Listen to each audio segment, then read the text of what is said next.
Hello, welcome to your daily dose of truth to hear. Each day at 2 p.m., we bring you a different program geared to teach and encourage you. And today's program on Monday, it's always going to be Truth to Hear. This week, what is going on? We're going to give you a condensed version of each of our programs so that if you don't have time to watch the full episodes, you can at least get a glimpse and enough information to inform you or to whet your appetite to make you watch the whole program later on in the week. But don't forget to like and subscribe to this channel so that we can get the message to go out to even more viewers so that we can all be on the same page. So, without ado, let's talk about this week on Truth to Hear.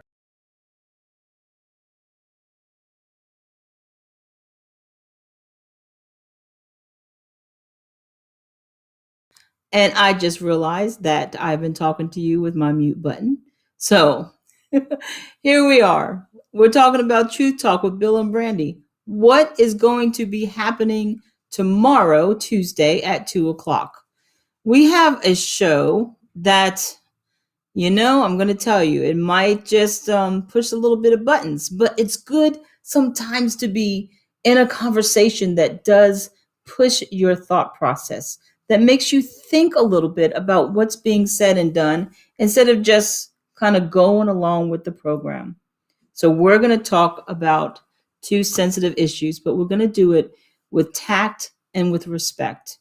The first issue is the cancel culture. And if you're on today, by all means, you can feel free to chat with me. This is live. So, what is the cancel culture? Well, let me tell you the definition of cancel culture. It is the popular practice of withdrawing support for public figures and companies after they have done or said something considered objectionable or offensive. Cancel culture is generally discussed as being performed on social media in the form of group shaming. So, how did something that started as a social media way for creators, social media creators to say, hey, wait a minute, I want to warn the viewers that what this person is presenting to you as their brand is not who they really are, or the brand is not good for all audiences. How did that become something that just swept the nation as you can cancel anybody? You can cancel politicians, you can cancel artists. And we're going to talk about the fact that even people, everyday people, can be canceled. So, how did it start? I'm going to give you a glimpse of what we're going to talk about. We're going to talk about Shane Dawson, who was one of the first YouTubers that I became familiar with that was canceled. He had a lot of stuff that the young adults would watch and they were intrigued. He was like this contagious thing. But what he also did was he did blackface comedy, which was just not appropriate. He also made jokes about sexuality with pets, with underage minors. And so, jokes are not jokes. The other creators, people came out and started speaking against him, and they so called canceled him. Well, that's the first time I heard about it. But then recently, we heard about this star, Gina Carano, who was fired from Disney after tweeting some things that did not go along with public opinion. And we're going to talk about and discuss, is it right for someone to be fired from a job because of what they tweeted when it's an opinion? Not a threat. We're not talking about threats. We're not talking about things that hurt people or malice or any depravity, but just their opinion. See, Gina tweeted her opinion. She equated what she believes is going on politically to an example of how Hitler used the politics and the platforms to get his point across. And she also tweeted comments about not having to be forced to use um, certain pronouns or the added pronouns. So that's her opinion. That is where she stands on her belief system. How are we fired from a job for speaking our opinion when it hurts nobody? It literally hurt nobody. And there are other people in the community, in the society, even in the government, that are saying the very same opinions. So we want to talk about the right. Do we have the right? And why are we, as a society, accepting this so called cancel culture? I think it's in part because it's happening to the wealthy, it's happening to public figures, to politicians, to entertainers. And so we just, the regular people, think it's not going to affect me. Well, I'm not going to be canceled. Who am I? Nobody cares what I say. There's no way for it to reach me in this cancel politically correct culture. But I tell you what, we're wrong, because it is starting to trickle down to you and to me. I got two examples of that. One is here in America, Antonio Perryman. He was a deputy, and he was forced to resign 3 days before he retired from 20 years of service. Why? Because he wore an Afro wig.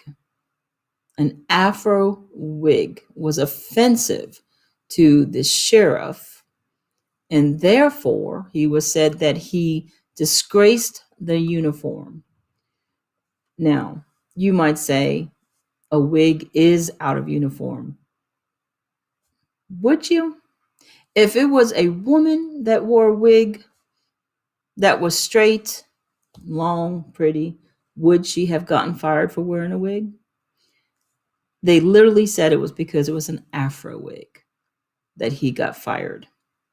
Now, there is one other point to this, is that the sheriff himself, Sheriff Jeffrey Mann, actually is a disgrace to the uniform in the fact that he was running from the police through a park to evade them. He was charged with indecency and obstruction in 2017, but yet he is still working. So wear an Afro wig, get fired, get chased by the cops, get charged with indecency and obstruction. You run the whole department. We're going to talk about it because I think it's going to start hitting every people all around. How do we know that? Look at Australia. Australia, Facebook blocks news access in Australia. Now, if that's not a cancellation, you say, well, what's going on with that? I'll tell you. Australia decided that they were going to look at putting legislation. It wasn't even in practice yet, but Australia was going to look in legislation to say, look, you're using our news media, Facebook, and you're making a lot of money off of presenting it. So maybe you need to start paying us a fee. That's the short version. You'll see the long version of it tomorrow on the show. But this is what Prime Minister Scott Morrison says to Facebook. He said, this is an assault on a sovereign nation. It's an assault on people's freedom. And in particular, it's an utter abuse of big technology's market power and control over technology. So, Prime Minister Scott Morrison is not taking this lying down because, and this is why, organizations couldn't post stories. The fire department, the police department, a children's hospital. Now, you tell me how they offended anybody to be able to just stop the communication. Matter of fact, there was a huge fire happening and they wanted to alert the public. Well, guess what? It was blocked. They couldn't do it. So all of you who think, Well, this is never going to come down to my wire. It's going to come down to your wire. I will just tell you, because it has to. This cancel culture, we need to keep an eye on it, and you need to be aware of it. One other part of this is respecting one another. Gender neutrality. Gender neutrality. This is becoming part of our society very, very fast.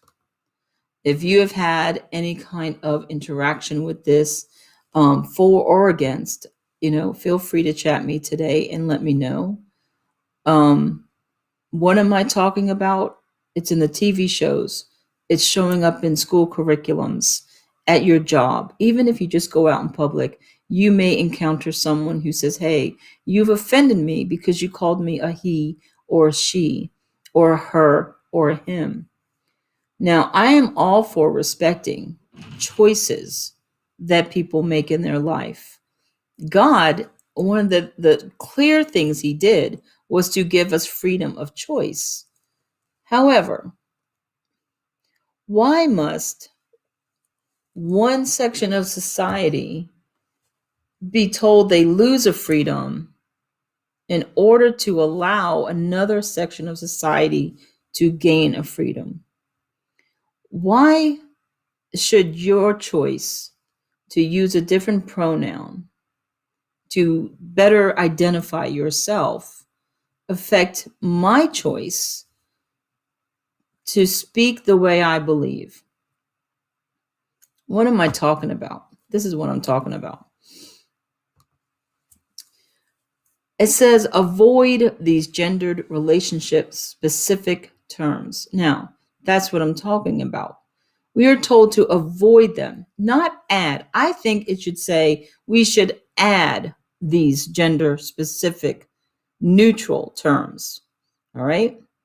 So, but we don't need to avoid the ones that we believe in. I believe as a Christian that there is a male and a woman, a man and a woman. Now, male and female.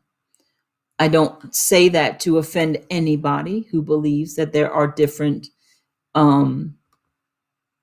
genders, who believes that they identify differently. I am not saying that they are wrong the way they believe, the way they see themselves when they look in the mirror. That is fine with me. But for me, my speech must reflect my faith. It must respect my belief that God created male and female. So,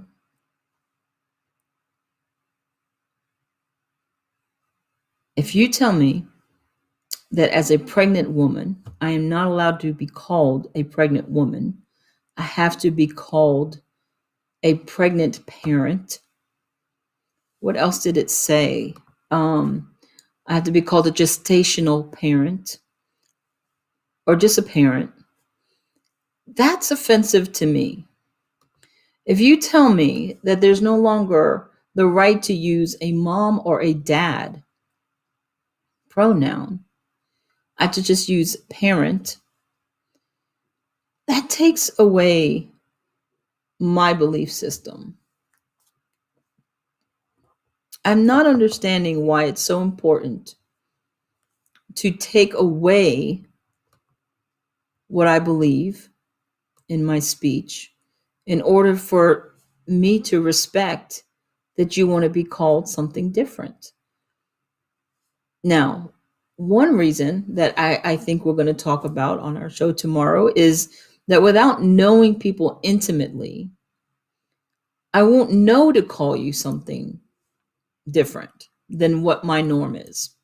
So if I approach you in a store and I say a pronoun, I can't even think of a sentence where I would call someone a pronoun, but if I say, well, he is giving me this bag, and I don't know that that gentleman prefers to be called or identifies as a them, I won't know to say that. So in order to not offend people by accident, you would have to switch the language of pronouns. And I guess that's where this is coming from, to make sure that nobody is offended ever by accident.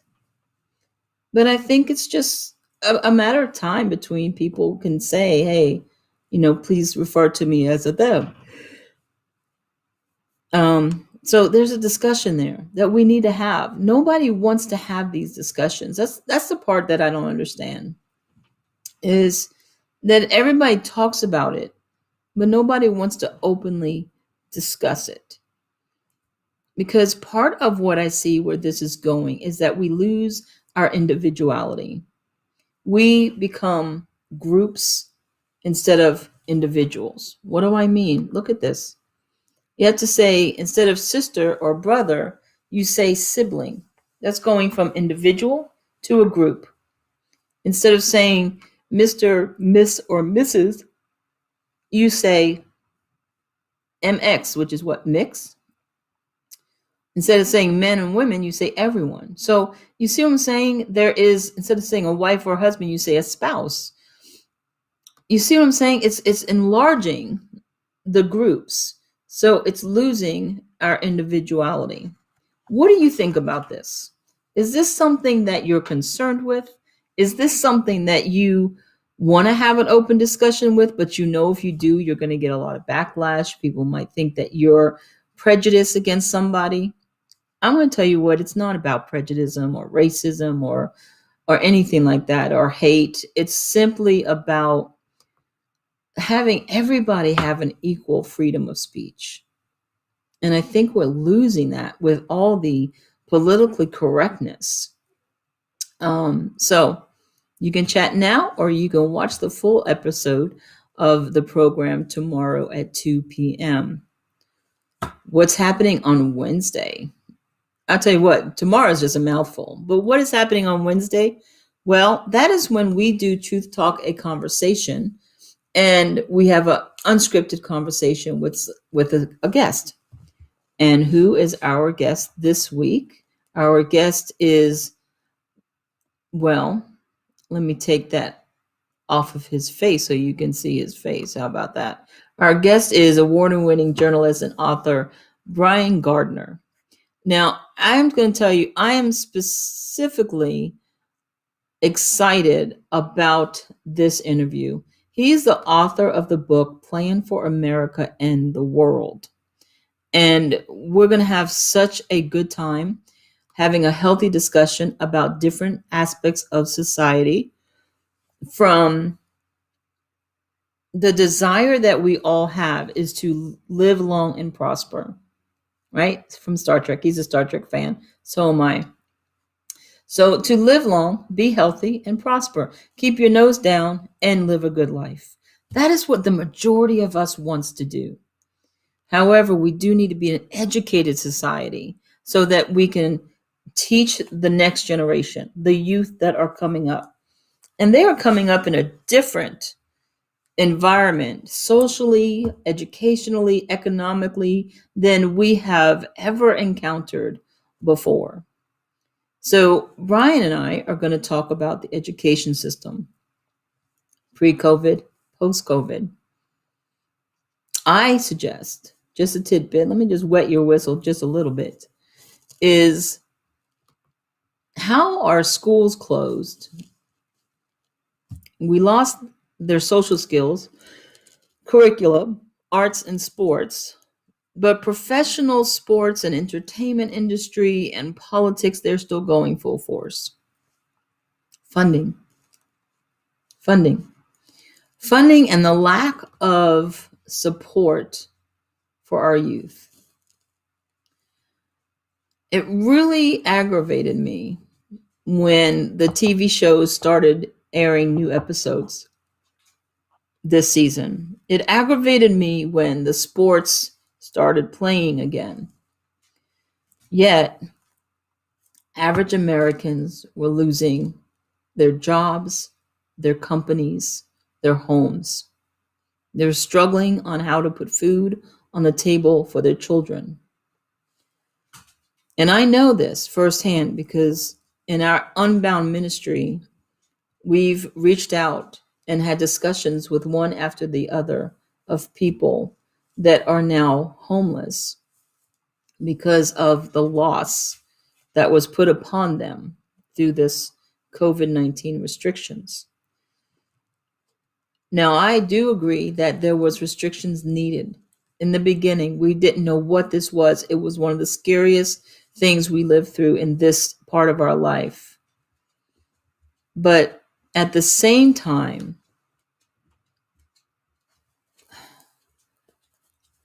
it's been a year.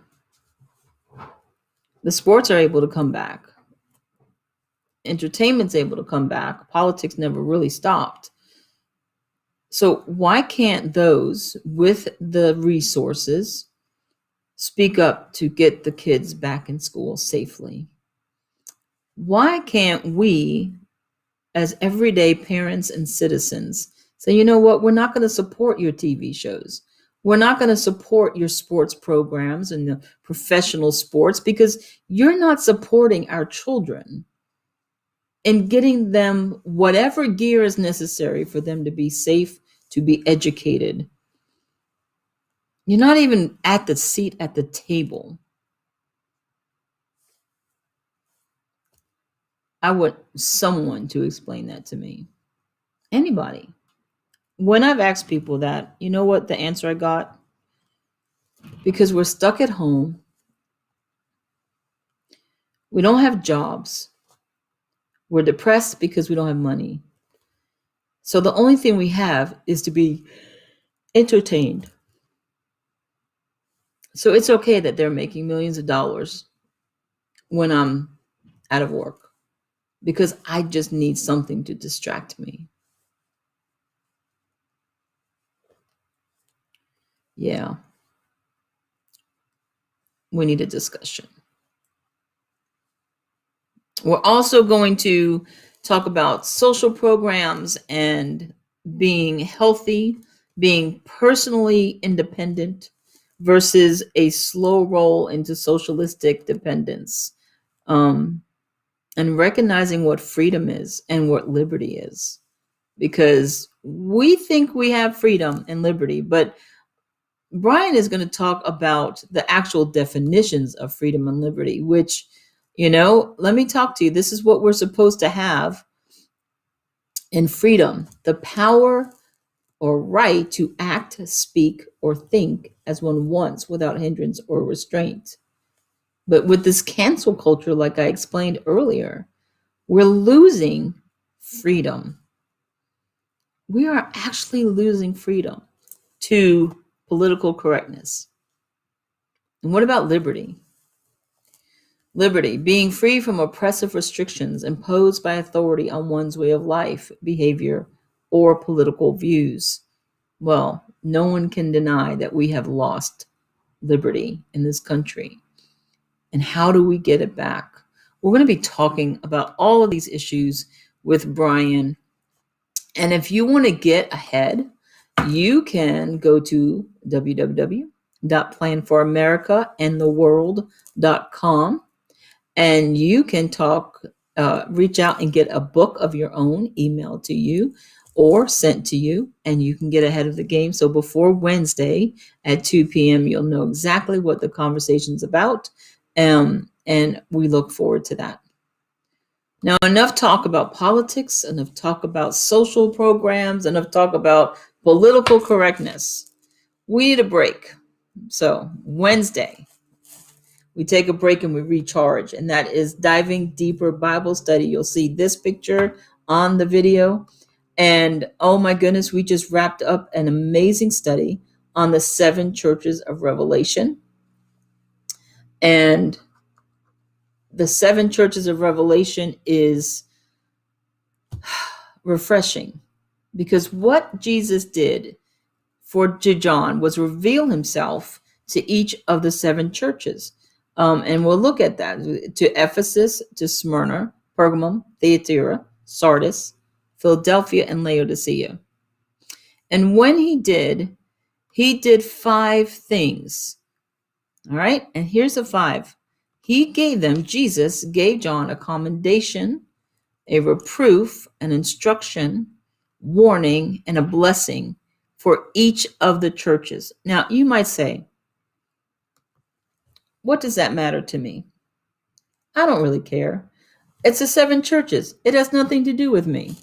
Well, it really does have something to do with you, because you can identify yourself in these churches and then know how to get back in the will of God, how to be recharged and be encouraged. What did Jesus say to someone like you that is a commendation, an attaboy?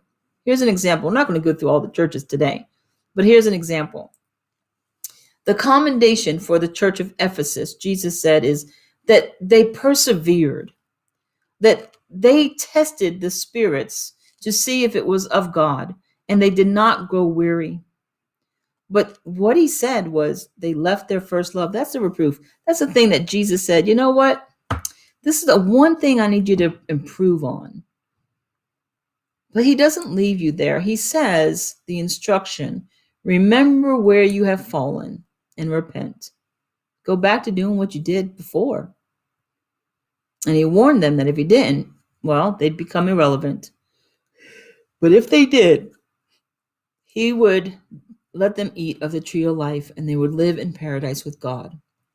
So, do you see yourself as a member of the church of Ephesus? Have you not grown weary? Did you test spirits, but also maybe lose some of that first love? That first love when you first became a Christian and you were all for it. You were at the church door, you were reading your Bible, you were praying, you were worshiping, you were singing songs of praise. And now kind of life just got heavy on you and you find you no longer sing and you barely pray because what's the use? That you might be a member of Ephesus. And so we'll go through all those churches. And if you've missed the series, because we did just wrap it up, you can go to YouTube at Truth to Hear. I will put that link on the screen for you as soon as I find it again. Here we go. I'll put that link right here. It's at Truth to Hear, or you can email at info@truthtohear.org with any questions. But we have all of the whole series on the YouTube channel, and you can watch each church, all and backup history. We talk about the history of each church. We show you pictures and maps so that you can know exactly why they were the way they were, and understand why we fall to temptation, and we kind of justify our own way instead of the ways of the Lord. But starting this week, we're going to have a new series. That series is going to be the celebration and feast of the Lord. Friday begins Passover, and it also begins a season of the Lord's celebrations. Let me tell you, there is nothing wrong with celebrating the traditions of what you grew up with. Christmas, Easter, Thanksgiving. But those are celebrations that we designed, that mankind designed. And yes, a lot of people use them to reflect on their belief, to reflect on the mightiness of God, the wonderful love of God, and the power of God. But there are also, and most importantly, if you ask me, there are feasts and celebrations that are important to God. Ones that he says, do this for all generations to come. There's blessings in store for us. There is power. There is just a love offering to remember the days that are important to God.